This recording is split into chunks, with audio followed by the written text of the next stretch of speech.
Welcome to the Walnut Medical Services Platinum 10 Oxygen Concentrator video instructions. This concentrator is capable of servicing patients from 1 liter to 10 liters per minute. So this will be for our higher flow oxygen patients. Your on and off switch is right here. This is your reset button. This is your liter flow control. This is where you turn the dial to set from 1 to 10. This spout here is the spout that your oxygen tubing will connect to. And when you have to put a humidifier bottle on, the bottle is going to fit right into this spot right here.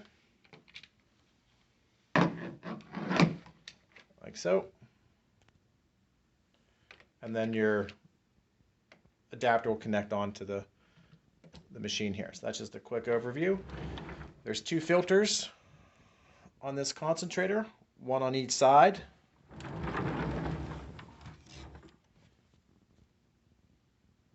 These need to be cleaned once a week, taken out and rinsed with water, dried in a towel, and put back into place. So now we'll review the operation of the oxygen concentrator. Once again, on and off switch is here. You're going to turn the machine on. There's 3 lights that are going to light up when you first turn the machine on.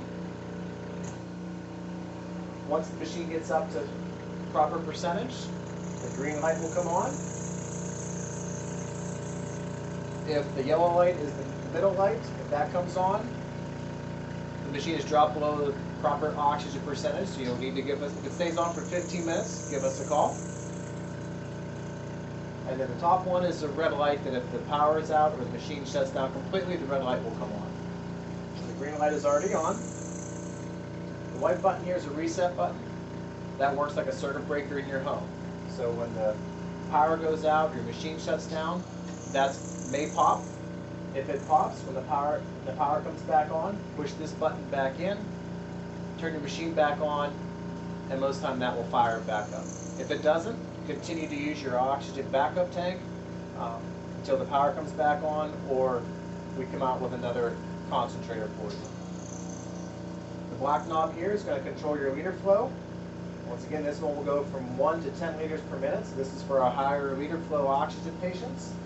10 liters is the max we can provide in oxygen because that's the highest capability of concentrators are made at this time. The gold spout up here is where we're going to connect your oxygen tubing. Okay. So each oxygen patient gets 2 20-foot tubings and a 7-foot nasal cannula. So that's the max we can put on is 47 feet. If we go any longer than 47 feet, it creates a pressure issue where the machine won't work properly and you won't get the amount of oxygen that you're required. Most important thing on the oxygen is to use only the liter flow that's prescribed by your doctor. So if you're ordered 6 liters per minute, make sure you don't go above 6 or below 6 when you're using your machine. Only adjust that liter flow if your doctor has sent a new prescription to Walnut Medical Services stating what your new liter flow should be. Okay? So first thing you're going to do is you're going to take your tubing, we're going to connect it to your concentrator. Once again, it's going to go onto the the gold spout. You're going to get the other end. You're going to take one of your connectors, push that on there securely. We're going to get our other 20-foot of tubing. We're going to connect that. So now we're at 40 foot. And then we're going to take our 7-foot cannula. And we're going to attach that to get us our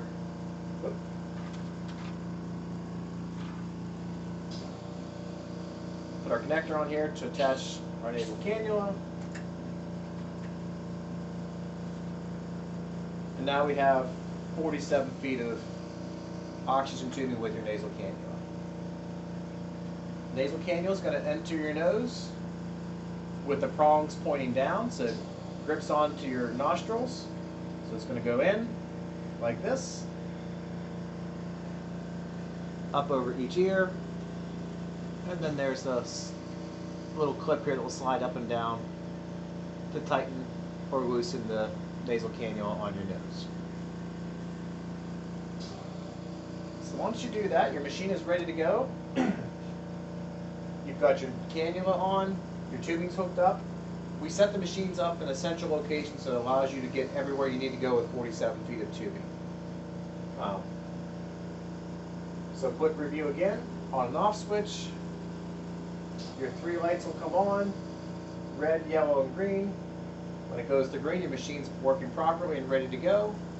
Yellow light means it's still warming up when you first turn it on, or if it happens while you're using the machine, check the clock. If it stays on for 15 minutes, give us a call. We'll have to come out and check out the machine or make an exchange for you. If the red light comes on, you've either lost power in the home or the machine is completely shut down.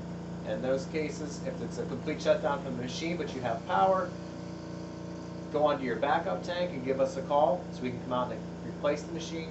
Or if it's just a power issue for your house, please use your backup tank until the power is restored.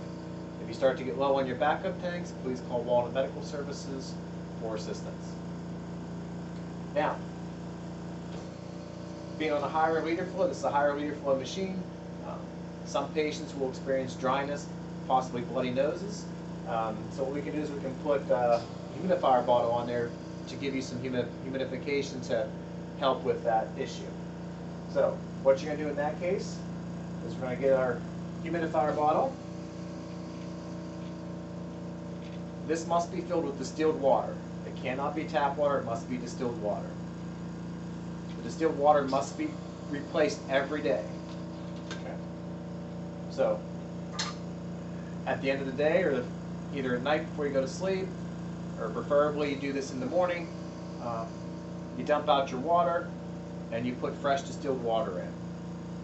Do that every morning, that way in case you have any problems or hooking up, we open at 8:30, you'll have the ability to call us for assistance instead of calling us after you're ready to head off to bed.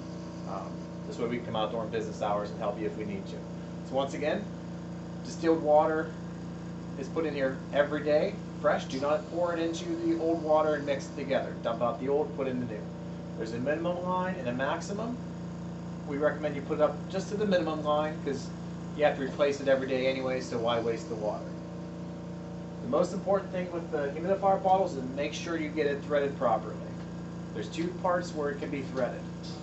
When the bottle connects to the lid, you want to make sure that that's threaded properly. And also where the wing nut is, there's going to be an adapter that's going to connect to the concentrator that's going to connect the 2 together, and you want to make sure that's properly threaded as well. If it isn't, it's going to look like it's working because the water's going to bubble, but you're not going to feel any air coming out of the spout of the bottle, and we'll demonstrate that to you in a minute. Now on this machine, the adapter to connect the humidifier bottle is in the door where it says filter access and bubble humidifier storage. Humidifier adapter storage. So you're going to need like a pen or a butter knife or something to pop this door open into the little top here. Opens it up. And right over here, you'll see a black adapter. You're going to pull this out. So you got a clear tube with the black adapter at the end. First thing you want to do is put the lid back, or the cover back on. And close that up. So you're going to take off, disconnect your tubing momentarily. You're going to take the open end of the clear tube. That's going to go onto the gold spout where your tubing was attached. Now you have your black adapter. It's going to connect to the wing nut of the bottle. So you can set the bottle inside the elastic holder. And you're just going to screw the wing nut onto the adapter. And the water will start to bubble so you start to get it attached. So that water was bubbling even before I would completely tighten the wing nut. So the wing nut only has to be hand tight. You don't want to over tighten that because that will ruin the threads of the bottle and the adapter. So at this point you see the water's bubbling, but you want to make sure the air is actually coming out of the bottle. So to do that, you just take a finger, and where the spout is on the bottle, you're going to stick your finger there, hold it against it, and you'll feel pressure, and when you release, you'll hear that hissing sound. Okay? So then we know that our bottle is connected properly, and you're going to get oxygen through your tube. Now, to demonstrate what will happen if one of these two spots is not connected properly, and it's just a slight turn of the bottle, and it's still bubbling, but when I stick my finger next to it on the spout, I do not feel any air coming out, and I'm not getting that hissing sound. So then, before you put all your tubing back on, you want to double check and test it in this fashion. This way you know your air is coming out through the bottle. So right now I cannot feel the air because the lid is not securely on the bottle. So what you do to fix that is you just check to make sure it's on there snug. And now you can hear the air is coming through, and you're able to feel it on your finger and hear the hissing sound. Sometimes you may have to take the bottle completely out, remove the lid, and put the lid back on and do it again. And the same applies to the wing nut and the adapter. Okay? So once you have your bottle on, you test it with your finger that you can feel the air coming out. You just reconnect your oxygen tubing to the bottle. Now you have humidification coming through your oxygen tubing to help you with dry nose and any bloody nose that may occur. Very important thing, especially on higher liter flow, is you not want to put anything in your nose that's oil-based. So you don't want to use any KY jelly, nothing like that. Vaseline, do not use anything like that because it's oil-based. You don't want to have oil-based product with oxygen. Then if you have a spark, now you can have a very serious fire danger possibly occur. Once again, with oxygen, it's very important. Do not smoke with your oxygen on, especially on a higher liter flow machine like this. If a family member wants to smoke, please ask them to go outside. So you do not want to be around somebody who's smoking with your oxygen on.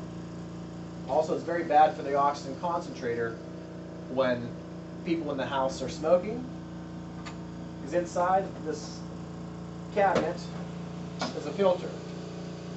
This filter should be pretty white because that sucks in the room air, helps trap all the dirt and other items in the oxygen. Like we breathe 21% oxygen. The filter helps get rid of the nitrogen, carbon dioxide that we breathe, so that the machine puts out at least 90%. That's what it helps. That's why it helps patients on oxygen to breathe better. So you want to make sure nobody's smoking in the home. Helps keep this filter clean as possible, because the better that is, the better machine's going to work. So if you're smoking or somebody's smoking in the house, that filter will be black in no time. We have seen filters that are so black you don't know how it could even get that way. Here's your filters, outside filters. They just pop, they just pull right out from the sides. It's on both sides of the machine. Run this under water, dry real good in a towel, and then you're just going to stick it back into place here. Some other fire, and you can see the other filter is on this side, does the exact same thing. Some other fire hazards to be aware of is open flames. That includes your stove, candles, fireplaces. Be careful with any space heaters. You want to keep any open flames at least 25 feet from the oxygen machine, but also the tubing. You don't want to, if you have to cook, use extreme caution with your tubing so it doesn't get over top of the flame of the stove. And ideally, you want to set your cannula, take your oxygen off for a minute or so you can, if you're working on the stove. Candles on coffee tables and end tables, be careful so that the tubing doesn't knock the candle off of the table. Catching something on fire and it hits the oxygen tubing, now you've got increased risk with the fire, because oxygen does not explode, but it does burn hotter and faster than room air. You want to maintain at least 12 inches between the concentrator and the wall, and keep debris away from the base of the machine so that the machine can suck in room air and do its job. You don't want to block the machine up with stuff, especially on the filters on the side. This is where the air is being sucked in on both sides. So I keep it completely open all around the machine so that it works, gets a chance to work its best. Okay. So just a quick review. On and off switch is right here. The white button's a reset button. Meter flow control. Do not go above or below what your doctor ordered. Use exactly what he ordered for you. If you're using a humidifier bottle, remember to put fresh water in every day. Wash it every 2 days, soap and water, and you should change this bottle once a month. The oxygen tubing, if you're using the humidifier bottle, it should be changed every month. If you're not using the humidifier bottle, it can be changed every 3 months. Your nasal cannula should be changed every 2 weeks, whether you're using a humidifier bottle or not. That needs to be changed every 2 weeks. On setup, we bring additional nasal cannulas and bottles. When you need more, all you gotta do is give us a call, and we will drop them off when we're in the area, or we will drop them in the mail to you so that you have more supplies. If you're out and about, you're always welcome to stop at one of our locations, pick up more O2 supplies. That includes your oxygen cylinders. If you're out and about, please feel free to bring your empty tanks to our office, and our locations usually have full tanks available that they can replace those for you as well. We have a location downtown Johnstown on Main Street, one in the Ridgeland on Scalp Avenue in the Valley Dairy Plaza, and our location in Bedford is located right on Route 30 on the mile level highway, Route 30 right there in Bedford. So remember, if you have any problems, any questions, please give us a call. We have 24-hour emergency service for oxygen patients, so if you have any issues or concerns, please give us a call, 814-533-0901. Thank you.